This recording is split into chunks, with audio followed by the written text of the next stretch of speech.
With all these anticlimactic endings going on in these TV shows nowadays, I'm starting to think that the writers might be having another strike soon, or the ending editor just, is trying to clock out real quick to get to dinner home with his family or something like that.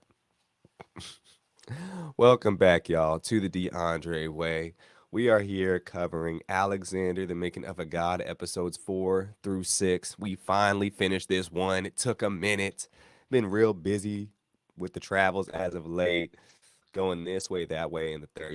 It's been a lot going on right now. But we finished it. Not as much going on in the second half than in the first half. The first three episodes they covered most of what's going on. Um, Definitely wasn't the ending that I thought it would be. I feel like they were just throwing filler in there a lot too with this second half. They didn't even finish Alexander's story because I don't know, they don't explain his death. They don't explain his kids. I'm just like, bruh, we missing the whole half of the story. Um, and a lot of extra revisionist history going on with what they think he was actually doing in this love story that's going on. But we'll dive into it, y'all. But first, let me just say, subscribe to the DeAndre Way. We moving on up. We over 1,500 subscribers at this point. We moving quick now, y'all. The goal at the end of the year is 10K. It's a lofty goal, but we can get there with y'all help and support, and I appreciate y'all tuning in. So thank you again for that. And with that being said, we gonna jump right into it. That's all. That's only ads that we got for today. But yes, Alexander the Making of a God, episodes 4 through 6. It begins as the old lady narrator is back in action, and she's giving her little preamble speech about what the hell is going on in in code per se. But we see Alexander arrives at Pelusium, and Alexander calls for Hotep. And Hotep is basically like the overall seeing God and whatnot. But Alexander, remember, he's a god at this point. He thinks he's the god. And Alexander tells the Hotep that he comes in peace and for liberation. He's in Egypt now, remember that. And Egypt at this time was known as the breadbasket of opportunity because it produced more fertile soil and therefore more of what wheat, barley than anywhere else in the Persian Empire. So it was like Egypt and Persia. Those are the two main spots, the two main hubs where everyone's going to get their goods and services going down at this point in time. Alexander's conquered Egypt, no sweat to it. They pretty much bowed down when he first got there. You know, he's now king, basically, of Egypt, if it's gotten there. Taking over the land. Real simple, like, didn't really lose any soldiers, but his current soldiers are tired. I mean, that's accurate. I looked that part. That's accurate. They kind of brushed through that real quick. But this whole,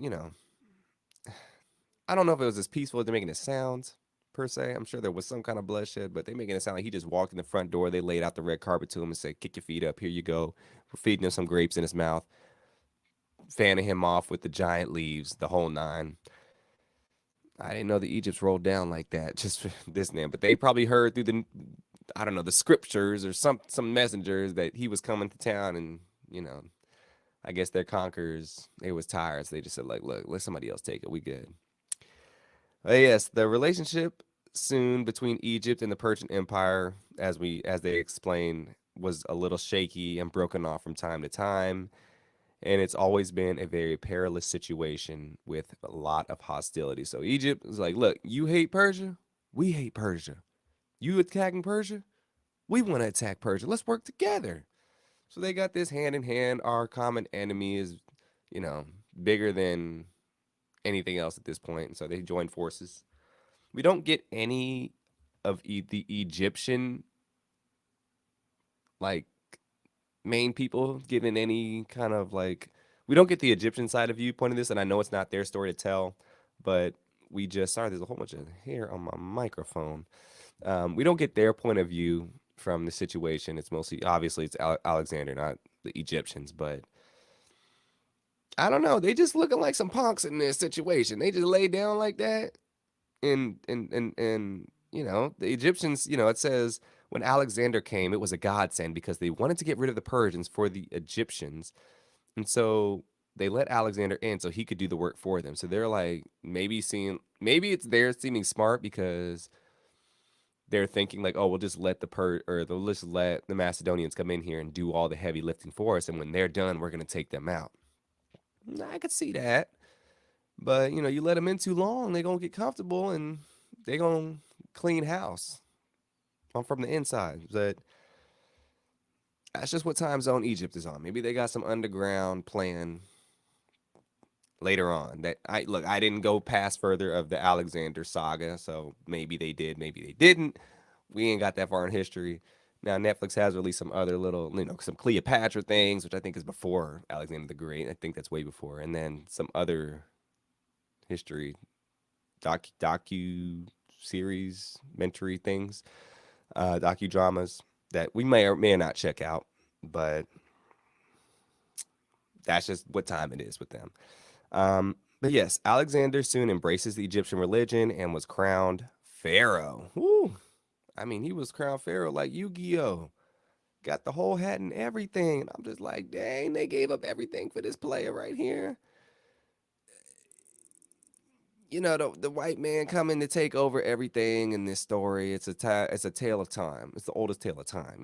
The conqueror, the what you call it? The Wakandans call it the what do the Wakandans call it?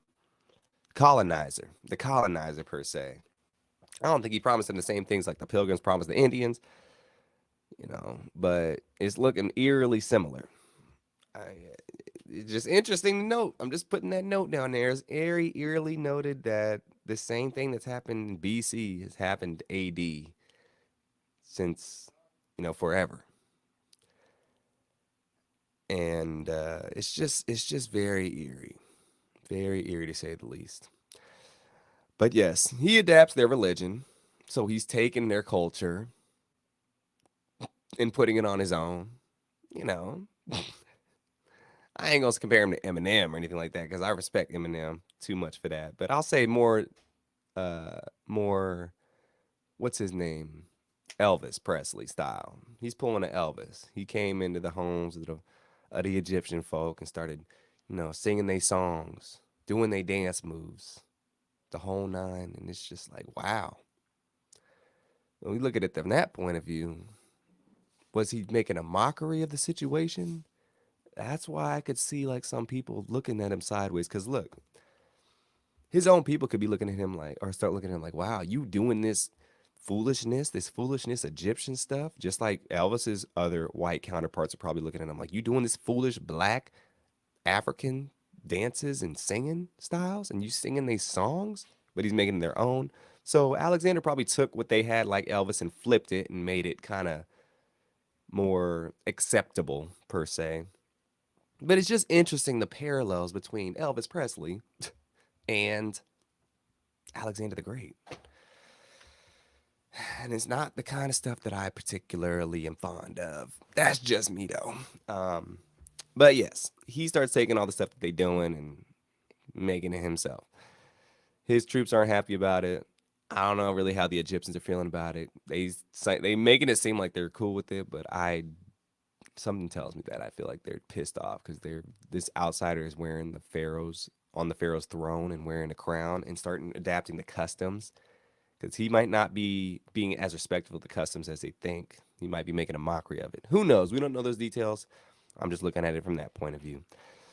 And then soon we find out Alexander starts hooking up with King Darius's wife. So first they said he hooked up with his his comrades. Then he said he hooked up with the king's, then he said he starts hooking up with the king's wife now. And it's just like, wow, this man getting around town. And I'm confused too, because I'm like, y'all trying to paint this one narrative, but now you're trying to paint this other narrative. So which is it? Now was it both? They're trying to make him seem like they were so acceptable back in the days where you could just do these things out in public and it was just all good and dandy. And like, look, there ain't no problem with that. There is no problem. I just don't like agendas being pushed and a story that makes sense. That's all I ask. And this was just kind of look. You could see it coming from the moment they looked. They looked like they was undressing each other with their eyes. when he got her in the tent earlier, but I don't know, y'all. How the tables have turned. That's all I can say. And Stateria, who's the Darius's wife, she was apparently using her sexuality to get what she wanted, and she basically said, "Fuck it, I got to do what I do. I got to do to stay alive." We don't know her intentions, but hey, that's just what happened according to the history books. It's a little too far ago to be able to Wikipedia and figure it out and get some sources, but that's just what's going down. But she's just trying to survive. Understand from her point of view, like, look, she got to do whatever she got to do. You know, got that open box policy. So I just hope, back then I don't think they had anything to wrap it up, and so she had to do what she had to do, unfortunately.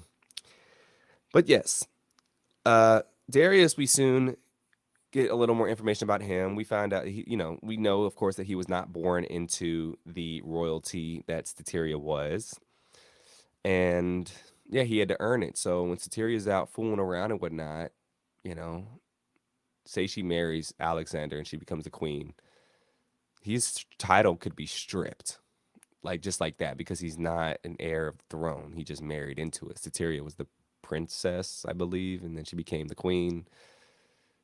And then she met this dude Darius, who probably was a commander or general in the army and whatnot, because the king back then probably didn't have any sons. Makes sense. Or it was an arranged marriage, probably too. I think it was. I'm pretty sure it was an arranged marriage for like two fractions of Persia joining together, or whatever.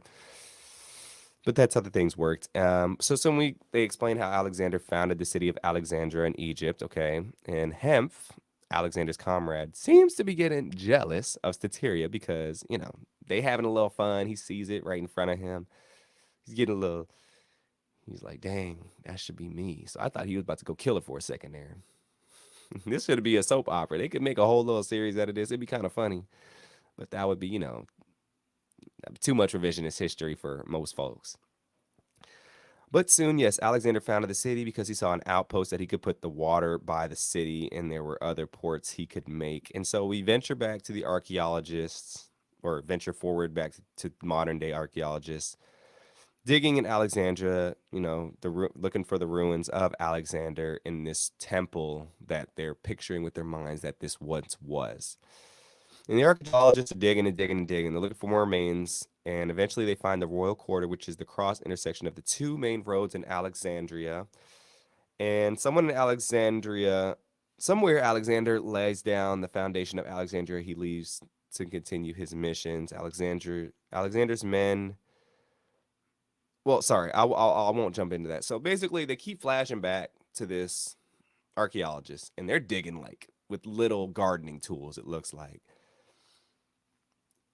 a lot of work. It looks like they're behind technology in the times. I mean, they're not using any power tools. I don't know if because they don't want to break anything, but this looks like some hard ass work. I mean, these dudes are down there on their hands and knees digging with a garden shovel. Smallest scraps with their hands. I'm just like, yo, how are you getting anywhere? It's gonna take you 100 years to fill this whole thing out. I don't get it. And if Netflix is producing this, they can't offer y'all some tools, some better tools. They just gonna sit back and watch. They ain't never gonna get done with this thing. I wanna see. I wonder how long they've been digging that for. At least 10 years, just to get that little bit of done that they had. It was crazy, y'all. But we ventured back in time to where Alexander's men. They are not too happy with him because he's using the Egyptian customs, like I said earlier, wearing their clothes, doing their prayer songs, dancing to the music. They ain't down with that. They're like, we Macedonian over here. We Macedonian over here, boy. What you think you doing over there? Basically, what time they was on. Hey, that's just how it goes back in the day too. A lot of things don't change. Alexander soon, he sideswipes them, and he goes on another side mission to Siwa, no JoJo, because he wants to see this oracle because he wants a spiritual legitimacy as well as political legitimacy. So, look, spirituality was a lot of things back in the day, but this man is like on all these side missions and kind of seeming selfish, putting his men in all this, you know, side quest Pokemon journeys to where he's going to try and complete He's basically going to hatch some eggs. If you ever play Pokemon, I think it's Ruby and Sapphire. You got to like carry eggs around and hatch them, but you got to walk a lot of steps. So you got time to just do a whole bunch of nonsense and run around in circles. That's basically what it seems like he's doing, hatching a bunch of eggs to get his baby Pokemon to like achieve that. Because in Pokemon, to win, you don't need to catch all of them in the game. You just need to beat the the final four, and then you win the game. This dude's doing every single mission in the book before he calls it quits. If you get that kind of time, I guess back in the day, but it just seems like a lot to me. And yes, and then soon Darius is informed that Alexander is treating his queen as his own. Ooh, he getting mad. This dude, I feel bad for this dude, man. He got his girl took. He lost all the battles. His commander's dying. I mean, he keeps running away. And then the worst ain't even yet to come to this man. The worst ain't even to come yet. But oh, he was looking stressed, very stressed. And apparently, Stateria is carrying Alexander's child. And then there's a dramatic scene with her and her daughter about it. She's like, "How could you do that, mother? You're being a whore." And she's like, "What choice do I have? What would you do in this situation? I'm trying to protect us." Look, girl, your mom's doing her best she can now with what she got. You better be thanking her, because without that, she would be dead. I mean, look, maybe she was a young lad too. Maybe she'd still have a chance as well. Who knows? Maybe Darius just got to like open that box up to Alexander too, and he'll be all right. But hey, that's just what time they on right now in BC Egypt, in Macedonia. But yeah, she's pissed off at her mama for opening that box up for the enemy, because she's still waiting for her Persian father to come save her. But yes, they soon there's there it goes back to as soon as Alexander was going into the desert, he was losing tens of thousands of soldiers on his journey, and he's going on his side quests. It's not the smartest move in my opinion. I mean, he thinks he's a god at this point, so he probably thinks he's invincible. So he's probably barely surviving too, but he has that inner will of just keep having to push on. Back in the day, you got to follow the person in charge. There was no arguing, there was no debating, there was no there was no what's the word? Negotiation.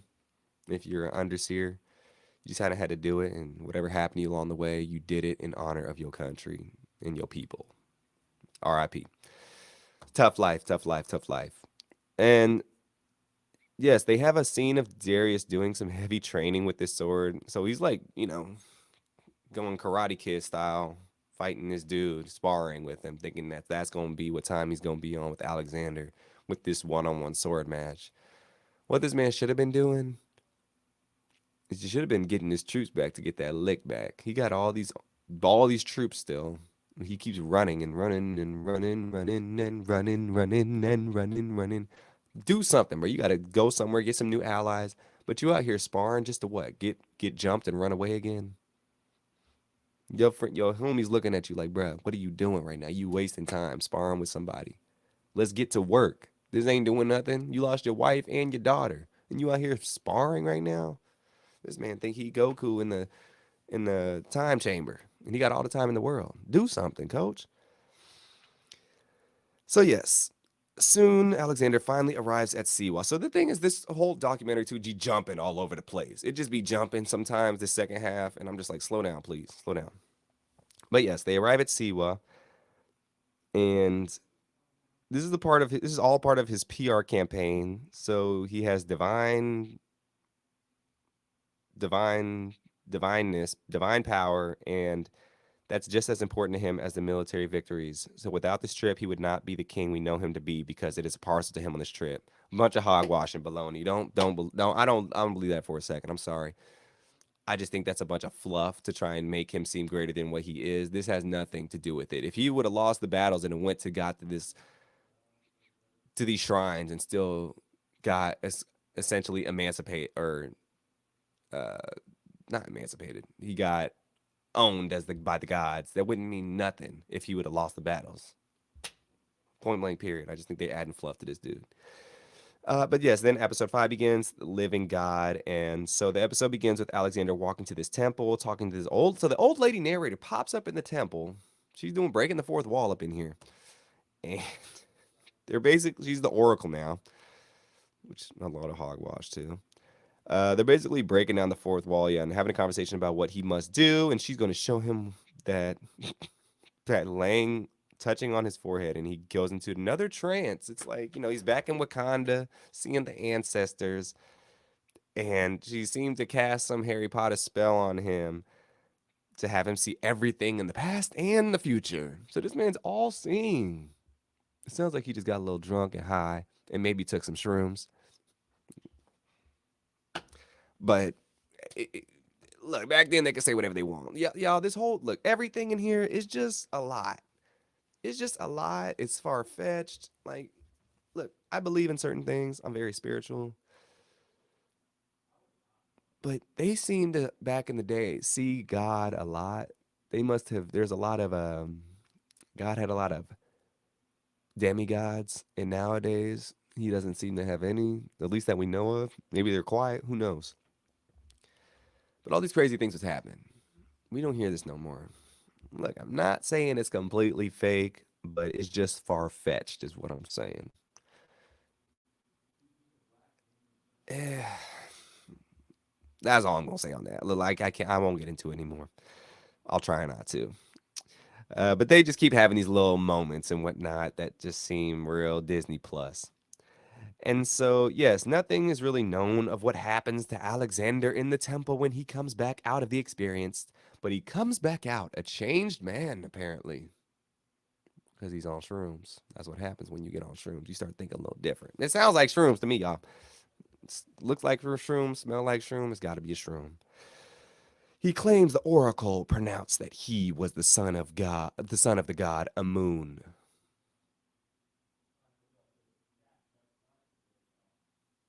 Huh? Say again. But you're not Egyptian, bro.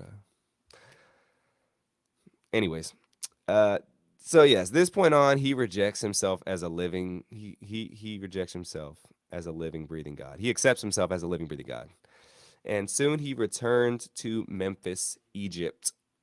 And he spent the night at the temple in Memphis where the oracle spoke to him.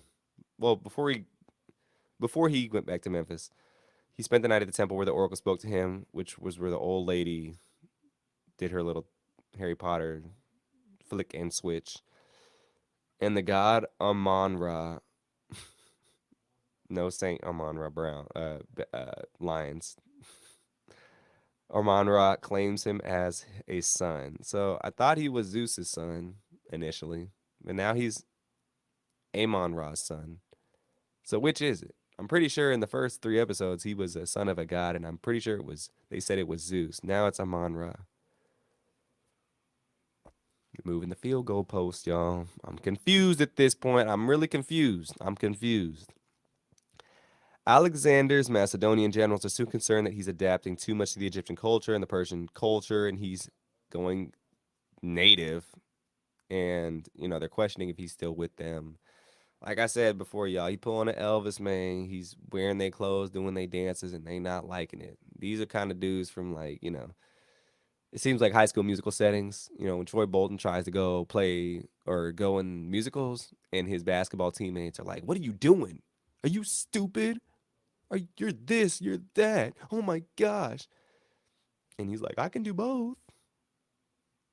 Fake right, fake left." Da-da-da. Yeah, he doing the whole night. He's going to the musical and playing the basketball game, and they not having it. They said, "You need to pick one." No, no, no, no, no, no, no. Stick to the stuff you know. He's like, "Nah, player." So maybe High School Musical is a form of Alexander the Great to an extent. I mean, Troy Bolton wasn't, bisexual by any means, but maybe Disney 2024 probably would have went that route. Um, but yes, that's what time they are on. They are pissed off. And during all this, Darius is still training. He's still sparring, but his generals are over it. They're tired of this dude in the field practicing something that he's not going to be ever be able to do or use because he's just going to call retreat again. He's done the same plan it seems in every one of his battles, and he's miscued everything. And they're probably looking into him like, "You done calling the plays, coach? It's time to get you up out of here." They about to fire this dude from the head coaching position to where he will never be seen again. And they're coming up with a plan to make sure that happens because he's losing the confidence of them and losing the confidence of the country. And soon, the leaders of Alexander's army express their concern to Alexander that they have lost all focus on their mission and he has worshipped the Egyptians, and the Macedonian man would not bow down to someone who isn't fully Macedonian. That's what time they on, y'all.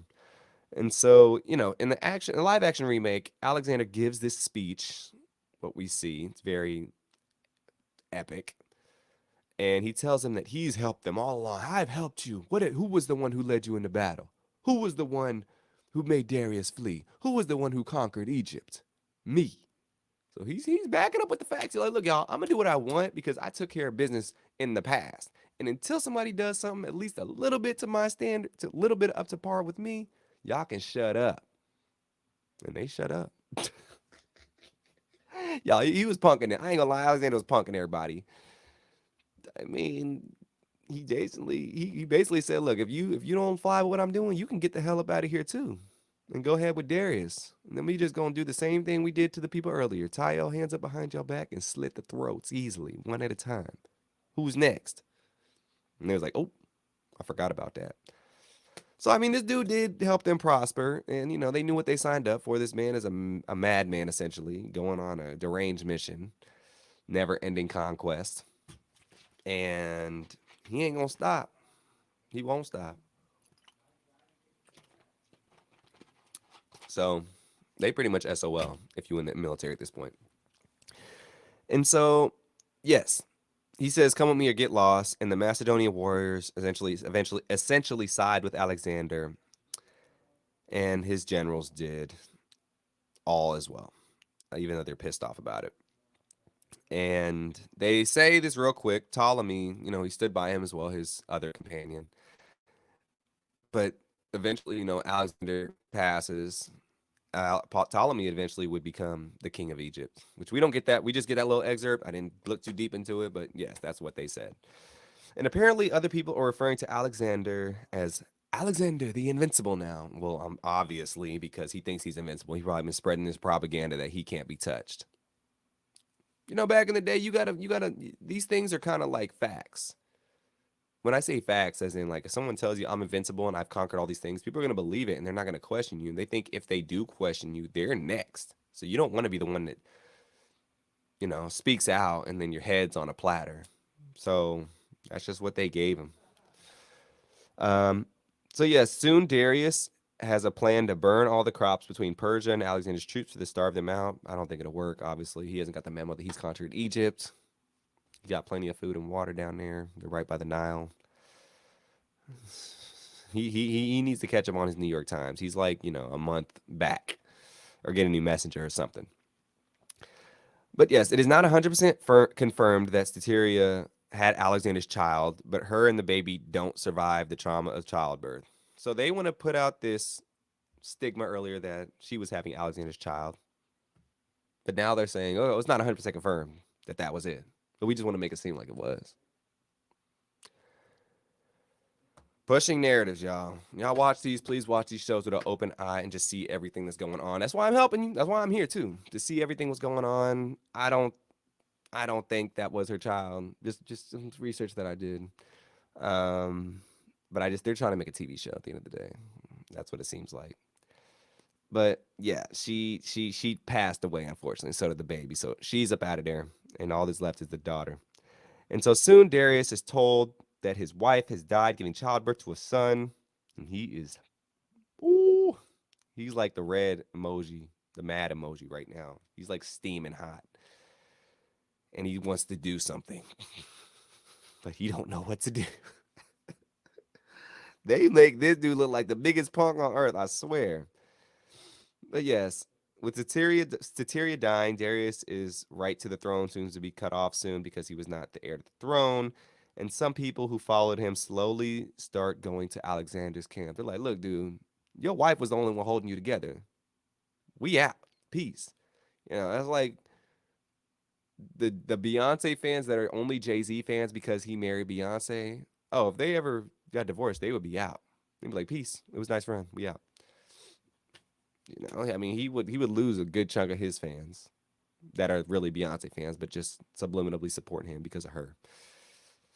That's what time it's on, man. So, as the main man right behind Darius, Bessus, if you remember him, he starts questioning. That's Darius is like number one ace. He starts questioning him. He's like, bro, you lost your girl. You losing the battles. You about to lose me, player. Because I liked her too. And you ain't got her no more. What are we following with you for? And so soon there's this solar eclipse where the moon turns red and Darius.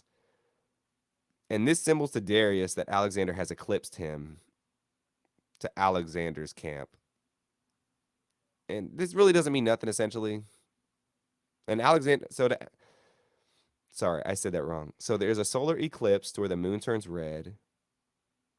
And this is the symbol that Alexander has eclipsed Darius to their camp, to Darius's camp. And to Alexander's camp, this don't mean nothing. It just means there's nothing to worry about. We're about to go take this blood.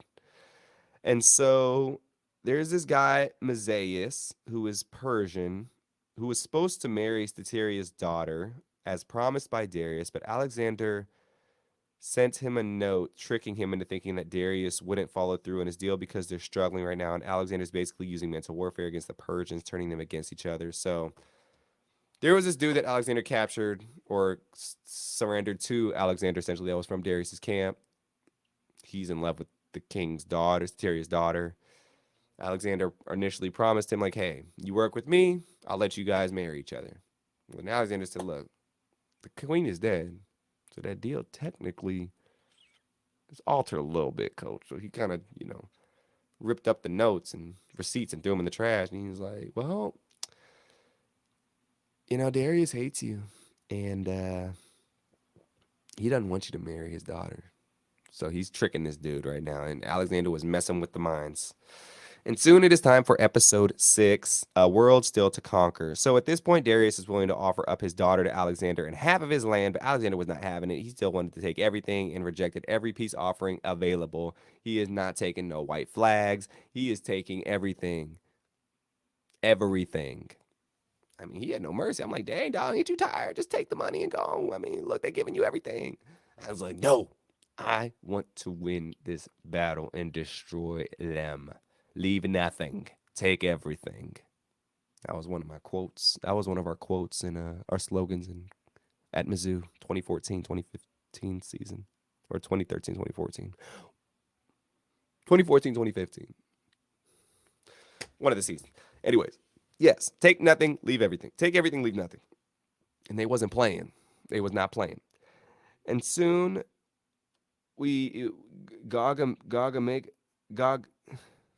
Gagamea is this big battle of Gagamea. I'm saying that wrong. Gagamea it's basically this big battle to where the future of the world is decided, and this is Darius's last pretty much chance. So on paper, Darius should win the battle. He has 10 times as many men and whatnot. Alexander, he don't care. He's done this before. He's like, look, have 100 times as many more men. I'm still going to outflank you, outwit you, outsmart you, and outlast you, survivor settings. So go ahead. Just hit me with your best shot, coach. So the battle gets started. Darius, the Persians still, they do this standard military format where they're basically in like line settings. He's in the back or in the middle. Alexander's out front. The same thing kind of happens in this and the other battles. Alexander flanks a certain way. He makes the army split apart. He splits it right through the middle and busts it for a touchdown. That's long story short. That's how this battle ends up. The reenactments of the battles is cool. I like that, but it's sad to see like they just. I don't know if they did the exact same thing, but hey, that's just what happened according to the history books and these people.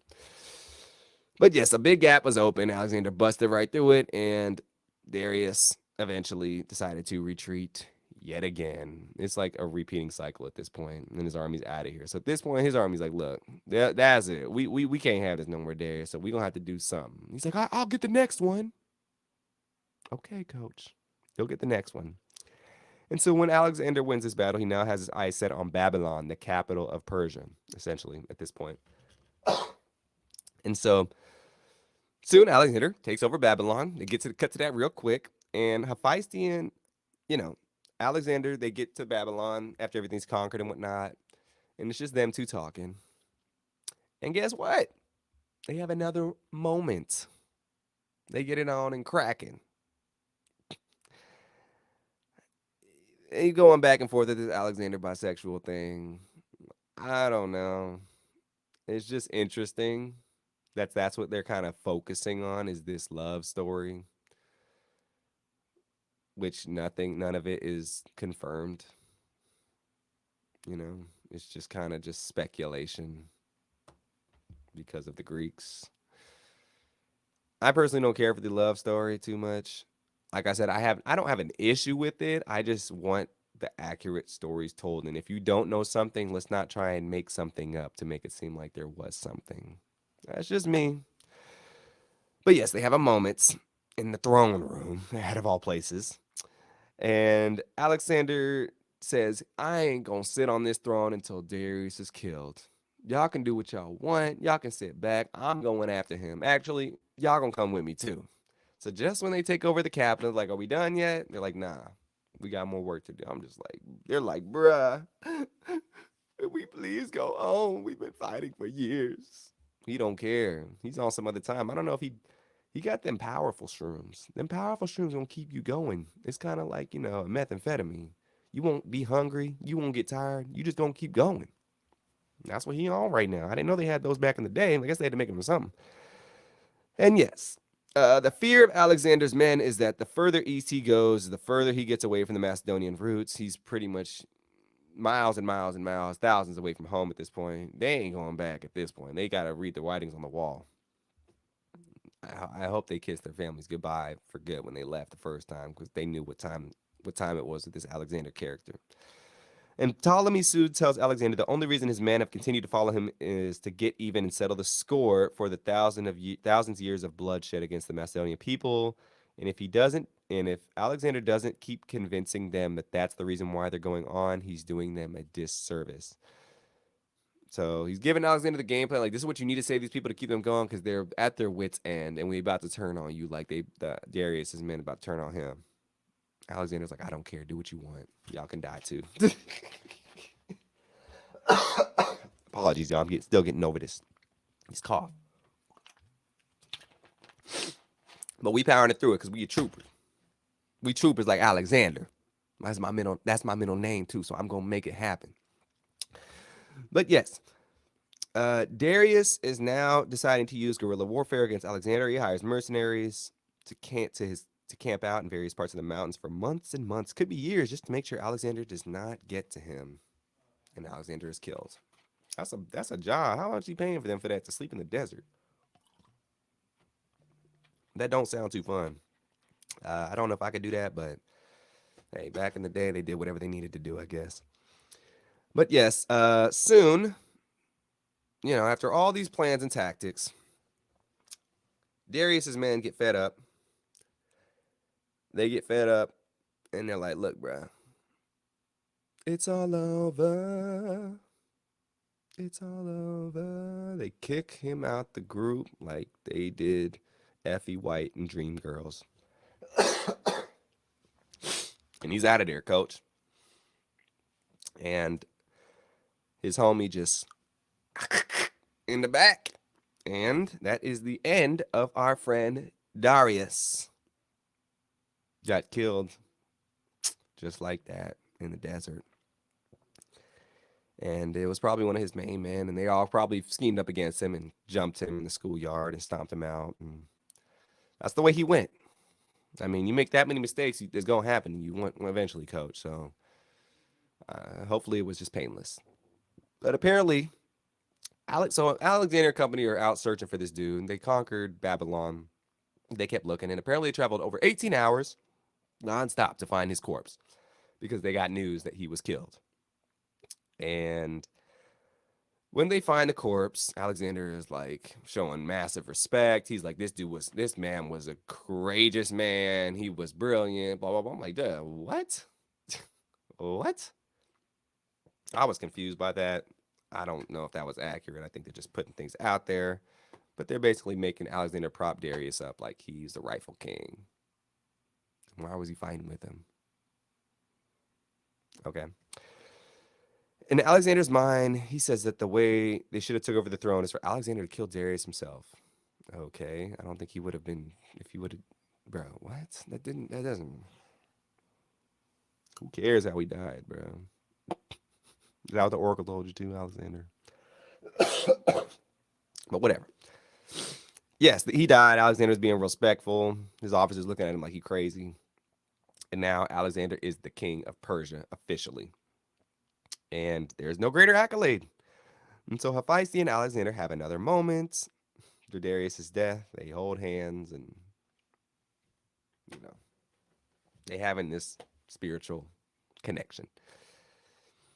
And Alexander says, oh, Jesus, I'm sorry, y'all. We almost done.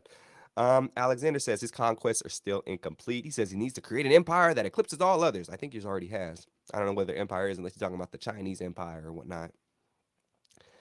But he says that he ain't done. We still got a lot of work to do, y'all. We just getting started, and they're just like, oh, I'm surprised they didn't just kill him right then and there. But he's invincible, so they think if they do something and they miss, then they're screwed. But yes, he says he's got a lot more work to do, and Alexander then kisses Hephaestion's forehead. Like I said, they have a little moment, and he says, they got a world to conquer now. And I know they was hot, boy. Woo, they probably like, look, can we do that in like 5 years? Because we need a break. We need a break.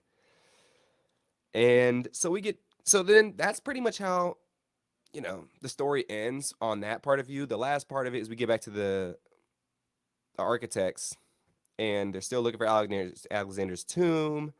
They're talking about, what they can find, how big the tomb was, where things are, how they're getting close. And that's about it, you know? We get thoughts about his intentions and what he wanted to do and whatnot, but we don't get the rest of the story of his life, how he died, his kids, anything. That's just how it ends. A very interesting ending that left a lot to be desired. I mean, they had to wrap this thing up sooner or later, but they could have took the whole excavation thing out of it. It really didn't add anything to the story from my point of view. But I don't know.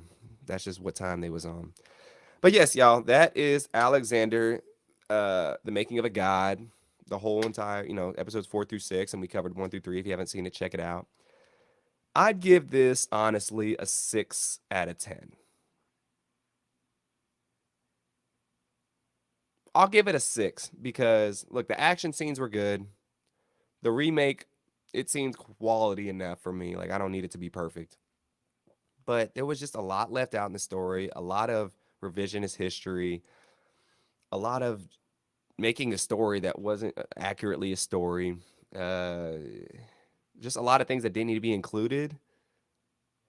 If I'm watching kind of a documentary of any kind, I just need facts. I don't need, well, this could have been this, and this could have been that. Like all these people talking, they're like, well, he could have wanted this or he could have wanted that. No. I want to know what was facts and what was not just what was facts. I just want the facts. And then we can go off those stories. And then we can draw our own conclusions, but y'all putting y'all thoughts and opinions into every little thing, making it seem like it's fact. And that's what's going to be confusing to maybe a younger audience who isn't depicting these things like they should.